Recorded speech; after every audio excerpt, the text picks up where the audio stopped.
le plus puissant des hommes.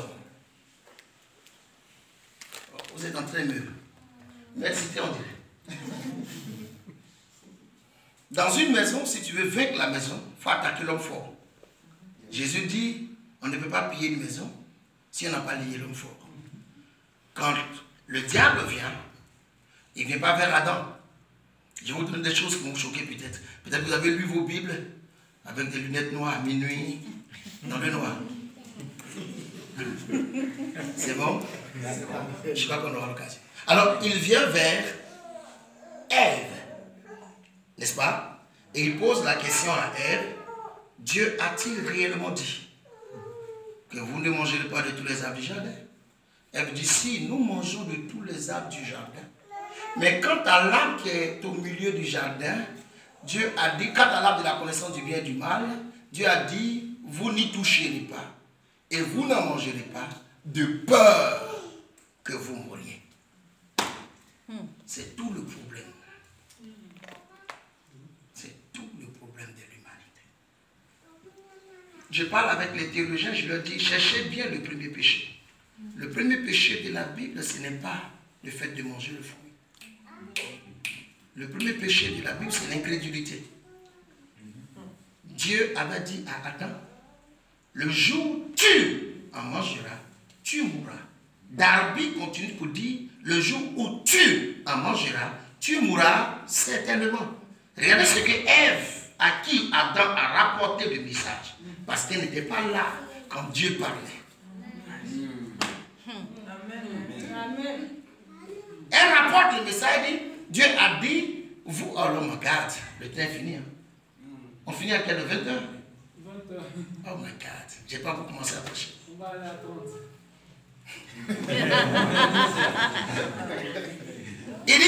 Elle dit, Dieu a dit, vous ne toucherez pas. Dieu n'a pas dit, on ne touche pas aux fruits. Dieu n'a pas dans sa loi dit, on ne touche pas aux fruits. Lisez Genèse chapitre 2, verset 17. Le jour où tu en mangeras, tu mourras. Dieu n'a pas dit, on ne touche pas. Mais elle dit, il a dit qu'on n'y touche pas. Et puis, je ne fais pas le grec, je ne fais pas le latin, je ne fais pas le hébreu, mais je parle français et je comprends le français. Et je veux dire ceci.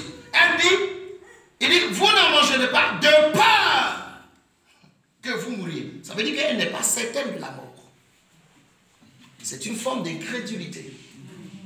Et le diable a profité de l'incrédulité d'Ève pour dire, non, je viens d'auprès de lui. C'est un monsieur très égoïste. Il ne veut pas que quelqu'un soit comme lui. Mais le jour que vous allez en manger, vous serez comme lui, comme Dieu, dans la connaissance du bien et du mal. La Bible dit, elle prit le fruit et elle a mangé, n'est-ce pas? Yes. Quand elle a mangé, est-ce que les yeux d'Ève se sont ouverts? Non. Non. Non. Non. Parce que ça ne concernait pas Ève. La Bible dit, elle en donna à son mari qui était auprès d'elle. C'est bien précisé, qui était auprès d'elle. Donc toute la conversation qui se passait, il était là. C'est un mari capable. J'ai fait ma parole. Alors, comme si lui, il l'a mangé, les yeux des deux se sont ouverts. Et ils ont connu qu'ils étaient nus. Entre-temps, ils étaient nus, mais ils n'en avaient pas honte. Ils ont connu qu'ils sont devenus nus, n'était pas le problème, mais ils ont commencé à avoir honte. Et quand ils ont honte, ils vont chercher des feuilles de figuier. Or, le figuier est le seul arbre qui a trompé Dieu. Leur repentance n'est pas sincère. Le figuier est le seul arbre dans la Bible qui a trompé Dieu. Allez demander à Jésus-Christ. Donc, en prenant des feuilles de figuier pour se cacher des parties intimes, ils n'étaient pas en train de faire une repentance sincère. Bref. Quand Satan les pousse dans ça, pourquoi je reviens rapidement au message? Quand Satan les pousse dans ça, l'objectif du diable c'était quoi? C'était que Dieu chasse Adam et Ève de sa présence, comme il a chassé Lucifer de sa présence. Amen. Amen, amen. L'objectif du diable en nous poussant au péché, ce n'est pas qu'on désobéisse, mais qu'au travers de la désobéissance, nous sortions de la présence de Dieu. Amen. diable venait voir Adam et Ève. Ce n'était même pas de manger le fruit. Mais ils savaient qu'en mangeant le fruit, ils allaient perdre ce qui est le plus précieux. La présence de Dieu qui fait leur gloire. Et si vous lisez la suite des événements, malgré que Dieu les a habillés de peau, malgré que Dieu a maudit la terre et qu'il a augmenté la douleur de l'accouchement de la femme, est-ce que je peux aller vite? Augmenter la douleur de l'accouchement de la femme. La conclusion, jusque là où Dieu faisait tout ça, Satan n'était pas encore content. Mais c'est le verset 23 qui va plaire au diable. De Genèse chapitre 3. L'Éternel chassa. L'Éternel chassa. L'Éternel chassa. L'enfer, ce n'est pas forcément le feu, j'y crois. Mais l'enfer, c'est l'homme sans Dieu. Yes. L'Éternel chassa l'homme du jardin afin qu'il cultive le sol d'où il est sorti. Je ne sais pas si un jour je viendrai ici pour vous prêcher la priorité des priorités. Si aujourd'hui tout homme est devenu égocentrique, quel que soit ce que tu fais, c'est ton intérêt d'abord. Ce n'est pas un fait banal, c'est une malédiction. Si vous regardez bien, il dit, tu retourneras la poussière d'où tu as été tiré. Mais il dit, l'Éternel chassa l'homme du jardin afin qu'il cultive. Quelqu'un peut lire ça pour moi? Genèse 3, 23. L'Éternel chassa l'homme du jardin afin qu'il cultive la terre d'où il est sorti.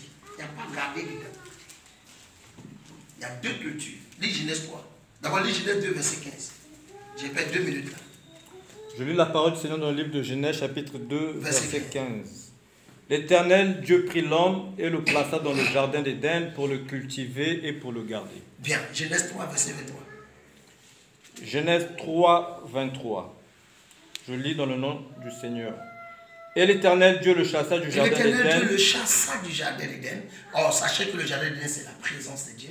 Donc, Dieu le chasse, pas d'un jardin véritablement, mais de sa présence. Tout ce qui fait sa gloire.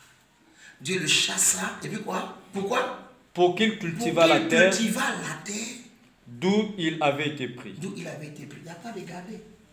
C'est parce qu'ils sont avec moi. Amen. En Genèse 2,15, il cultive la présence de Dieu, il garde. Mais en Genèse 3, verset 23, il cultive la terre, mais il ne garde pas. C'est pourquoi personne ne peut garder tout ce qu'il a sur terre. Amen. Tu ne peux être utilisateur de tout, tu ne peux être propriétaire de rien. Amen. C'est pourquoi vous ne verrez jamais un camion de déménagement derrière combien.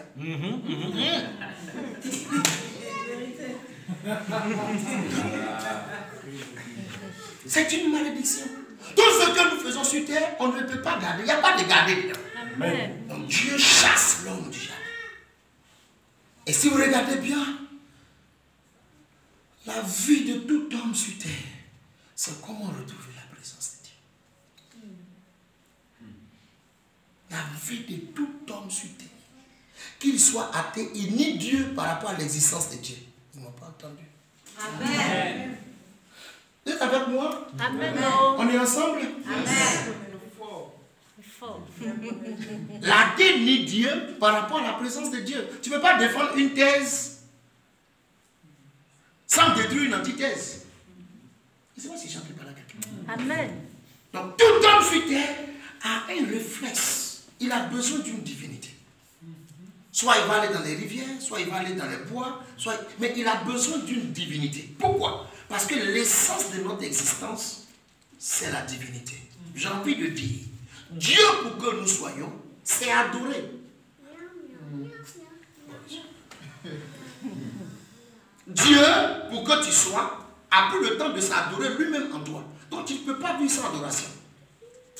Parce que Dieu, pour que ses lèvres touchent tes narines, c'est que Dieu s'est abaissé. Or, si tant la génuflexion est le signe de l'adoration, avant que tu existes, Dieu est passé en position d'adoration. Amen. Amen. Donc tu ne peux pas ne pas adorer toute ta vie. Parce que c'est l'adoration qui t'a fait être. Le problème, c'est qui tu vas adorer. Yes. Donc le monde entier est à la recherche de ce qu'il appelle la présence de Dieu.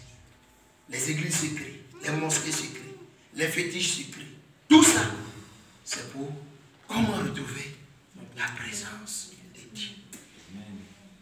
Alors vous allez voir, je ne prêcherai pas de façon trop générale, permettez qu'il prêche avec la Bible. Vous allez voir que Dieu lui-même, sa gloire, c'est de savoir qu'il est dans la vie de quelqu'un. Parce que Dieu aime être à terre. Mais Dieu ne peut pas être à terre sans un homme. Donc Dieu aussi, en même temps que l'homme cherche à rentrer dans sa présence, Dieu cherche à faire, cherche comment faire pour envoyer l'homme dans sa présence. C'est pourquoi le déluge va arriver. Pour effacer tous ceux qui ne sont pas, qui n'ont pas l'intention d'entrer dans sa présence. Amen. Amen. Je ne sais pas si je suis entré par là. Il envoie le déluge avec Noé. C'est juste, il n'y a pas autre chose, ce n'est pas par méchanceté. Tous ceux qui sont morts au temps de Noé, c'est des gens qui n'avaient pas l'intention d'entrer dans la présence de Dieu. C'est pourquoi l'âge de Noé est le type de Jésus-Christ. Tous ceux qui y entrent dans la présence de Dieu. Mais quand Noé sort de l'âge, de la même manière que le diable est venu vers Adam et Ève, Noé a aussi été visité par le diable. Parce que l'ivresse n'est pas de Dieu. Dans sa joie, le diable va le pousser à l'ivresse. Et il va animer le cœur d'un des fils de Noé pour que la malédiction revienne sur la terre. Alors Dieu va fouiller. Je veux retrouver la présence. Je veux que l'homme retrouve ma présence. Il va choisir Abraham. Pour sortir une lignée qui soit dans sa présence. Toute la Bible, c'est de réparer ça.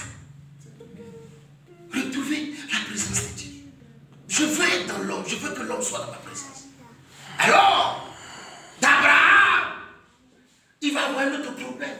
Sarah va introduire Ismaël dans l'histoire. Et chaque enfant d'Abraham va réclamer être propriétaire du Dieu d'Abraham. Alors, Ismaël va créer sa religion. Et Isaac va créer sa religion. Mais si vous vous rendez compte, j'ouvre une parenthèse pour vous, les lecteurs de la Bible. Dans l'Apocalypse, normalement on aurait dû retrouver 3 églises, mais on retrouve 2 églises. Est-ce que vous me comprenez? Amen. Si vous regardez dans l'Apocalypse, on chante 2 cantiques. Le cantique à l'agneau et le cantique à Moïse. Et autour du trône, en temps normal, s'il y avait les 3 églises, parce que l'église d'Ismaël a 12 tribus. L'église de Moïse a 12 tribus. L'église de Jésus a 12 tribus. Donc, si les 3 églises se retrouvaient au ciel et qu'on chantait le cantique d'Ismaël, le cantique d'Isaac et le cantique de Moïse, on aurait trouvé autour du trône 36 trônes. Mais on trouve 24 trônes. Amen. Et il chante seulement que le cantique.